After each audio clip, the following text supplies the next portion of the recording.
This has to be the saddest anime episode I've seen in a good long while. I cried. I admit that. I know many might look at me and say I'm a big baby, I'm a wuss, I shouldn't cry for my age, but I'm sorry. When I get into something, I'll cry. I get attached to characters, and this series just hit me. Hit me right in the chest because it's a very relatable episode. I think many can relate with this episode for certain themes it had. The very distinct themes with the little girl and how she lost her mother. But let's kind of talk about why this episode is so good and why I think KyoAni did a fantastic job. The little girl, the way she is represented in this episode, she is the embodiment of innocence. She is a child that is just so innocent and can't really comprehend everything around her. And when you see how the episode opens up with showcasing her and the mother, you know something's obviously going on. You don't know if the mother's requesting Violet to write letters because she's pregnant or if she has an incurable disease. And speaking of the sickness, it was never really clarified what she had. It was never stated if she had something that was an incurable disease or if it was curable with modern day medicine. Like I said, it was never really clarified. But that wasn't the real point here. The real point is that sometimes people are just going to die, and you gotta understand that you need to cherish the time you have with them. You need to cherish the time you have left with them. And if you don't, you're going to regret it when everything is said and done.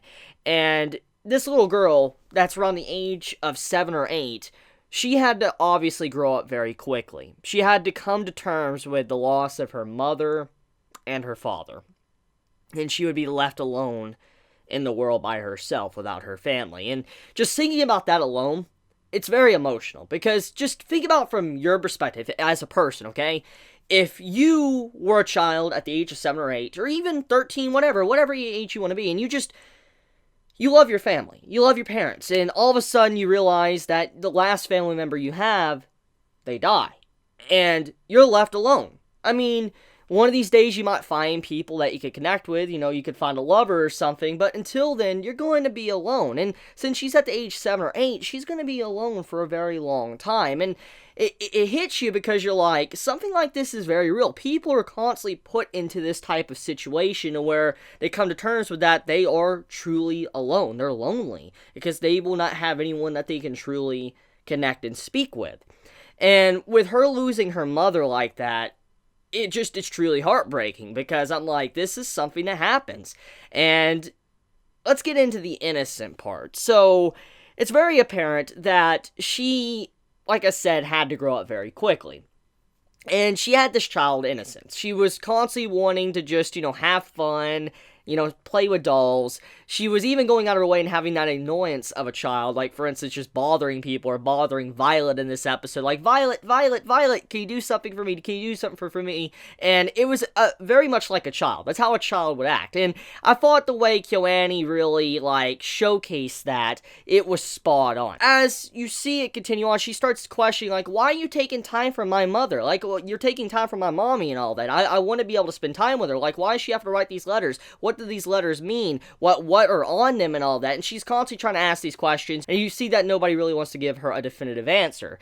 And by this time in the episode, around halfway point, you pretty much have come to the conclusion that the mother is obviously dying. She's either writing a will for her child, whatever she will get from, inheritance, or she's trying to write to people to somehow take care of her child when she does pass away.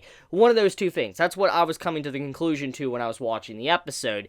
And it turned out to be much different than I expected. Turns out, the entire 7 days that Violet was writing letters for the mother, it was actually, in fact, the mother writing 50 letters for her child. Now, these 50 letters were not to be delivered at once, and they were not to be delivered to 50 different people. They were to be delivered to her daughter every year on her birthday. And this is when I choked up. I started choking. I'm getting emotional just thinking about it right now.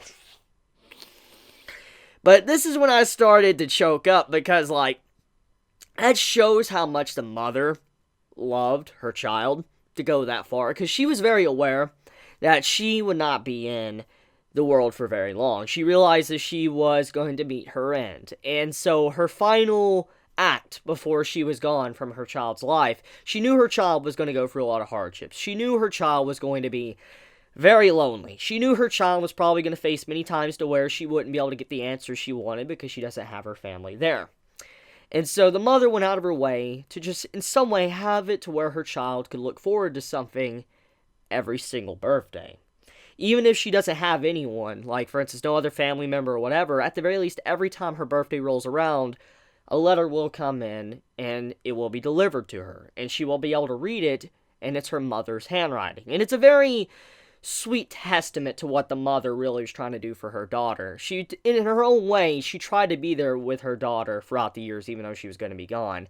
And so for 50 years, the little girl would receive letters from her mother, even though she's been dead for decades. Am I the only one that, gets emotional from that? It's sad. It's really sad when you just comprehend the dedication of what the mother did. It just shows true love. But, the thing about all of that really gets to me personally is that Violet and how she was able to comprehend the entire situation. That's also what made it come full circle and made me really just start tearing up, is that Violet, like I said, ever since the beginning, she was never able to really comprehend emotions and empathy. She was not able to realize what people were thinking, comprehend things, because she always had to be told what to do. She was a tool, a weapon.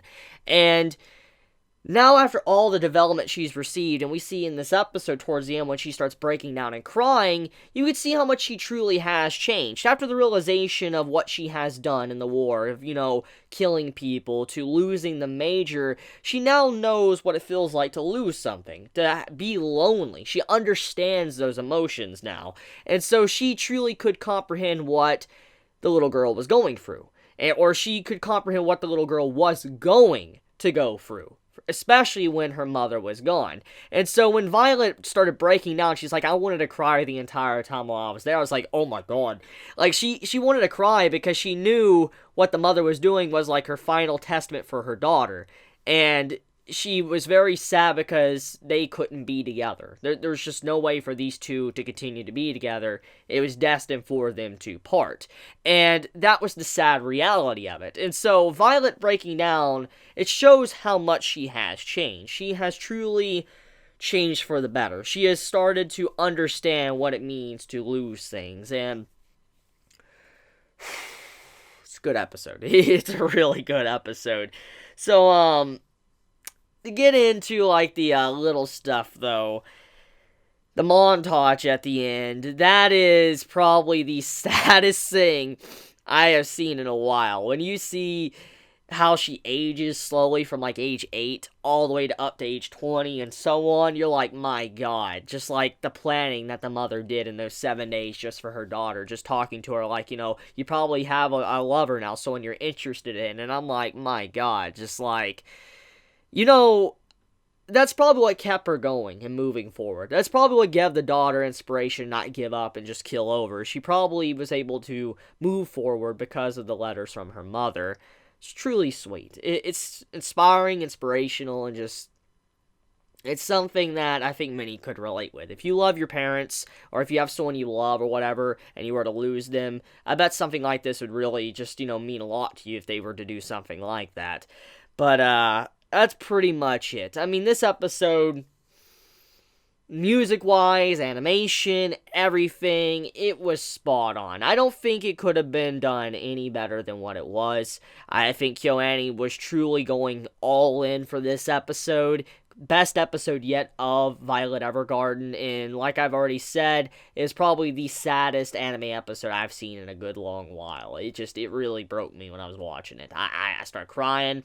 I had to pull up the tissue, start, drying up the tears and stuff. I was like, damn, this is a good one. So, yeah. Let me know your thoughts in the comments below, how you felt about this week's episode. Did you enjoy it? Did you hate it? You know, be honest. I'm very curious. And I mean, I still can't believe so many people dropped this series because it's like, it's too slow. It's too slow. Yeah, it's too slow. It's a bad series. It's too slow. Anyone that dropped it now, I bet they're like, you know, hitting themselves on the head like, I shouldn't have dropped it because it's such a good series. But yeah, let me know your thoughts in the comments below. If you enjoy my content, please subscribe. If you like this video, please leave a like. And if you want to get notified for whenever I upload a video, please click the bell icon down below next to the subscribe button. With that, be safe. Chibi out.